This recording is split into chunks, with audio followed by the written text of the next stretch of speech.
We are going to now move on to the next segment that we have for you. Thank you very much, Mr. Islam and Mr. Patra, for joining us. We're now joined by Shashi Tharoor, Lok Sabha MP and senior Congress leader. Mr. Tharoor, thank you for joining us on the program. What's your first reaction on the budget? It clearly focused on consumption and power and putting money in the hands of the middle class. Do you think that the budget on that front, when it comes to consumption, does it check all the boxes?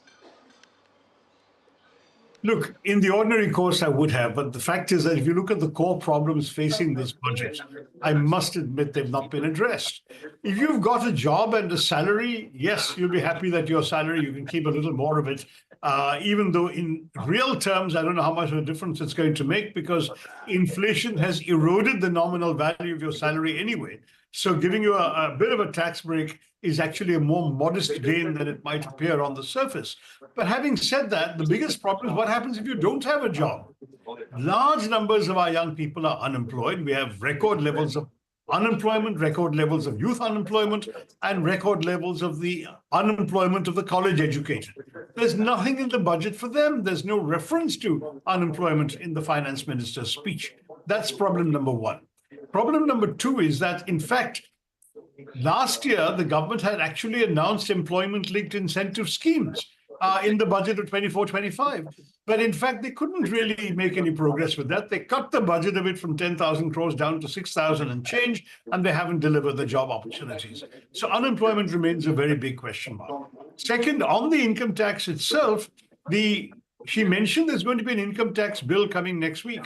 So we better wait for the fine print. We don't know whether it's going to suddenly change, for example, all the deductions and so on and so forth available to taxpayers. Maybe the saving may not be that good after all. We have to wait to see. The other problem is the larger question of the investment climate. You know, the Viksit Bharat goal, which is a wonderful aspiration, requires growth. Growth estimates have come down, as you know, this year from what they were projecting last year. On top of that, we are not seeing any source of additional investment.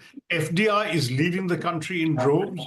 Domestic investors are skittish about investing in the economy.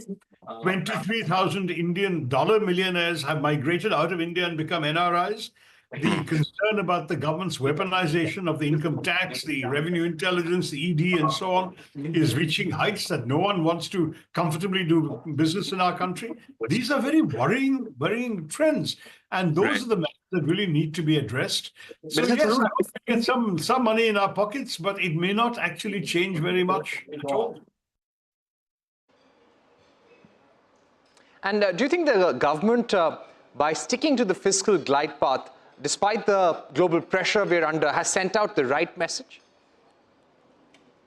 First, on the fiscal deficit and the glide path, they've kept changing their numbers every time. I remember the days when Arun Jaitley had confidently propounded a glide path down to 3% of GDP.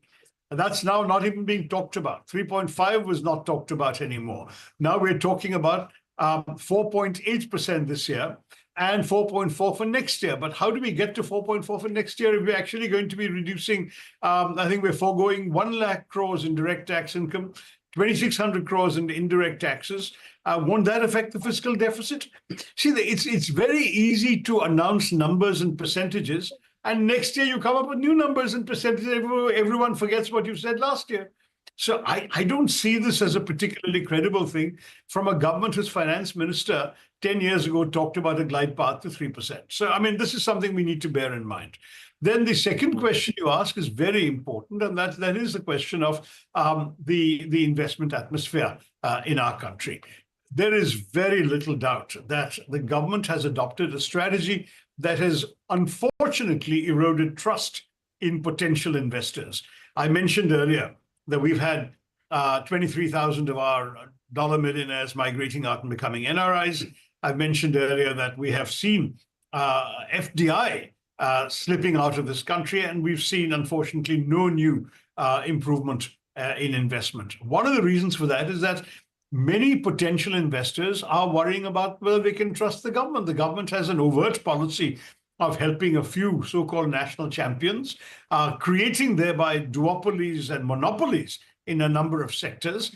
So if you or I had the money to invest in one of these sectors, we'd say, but what's the point? The level playing field doesn't exist. It's going to be skewed in favor of these big boys. And if there are arbitrary rule changes to favor the ones they want, to make champions out of them, whatever advantage I may have of either scale or lower costs or whatever will go out the window, so I won't invest. And we're seeing this over and over again in our country, that investment is not growing at all. So at a time when investment growth is not there, how do we generate more jobs? How do we generate more manufacturing? How do we get to more exports? All of these are headline terms in Mr. Sitharaman's speech. But the problem is you're not going to get there without inspiring confidence in investors. How are you going to do that from the base of what you see? All right, so sharp political reactions there to Union Budget 2025, and that's going to spill over to the rest of the Parliament session as well. With that, it's a wrap on this special broadcast. Thank you for watching. Our extensive coverage on the budget will continue right here on CNBC TV 18.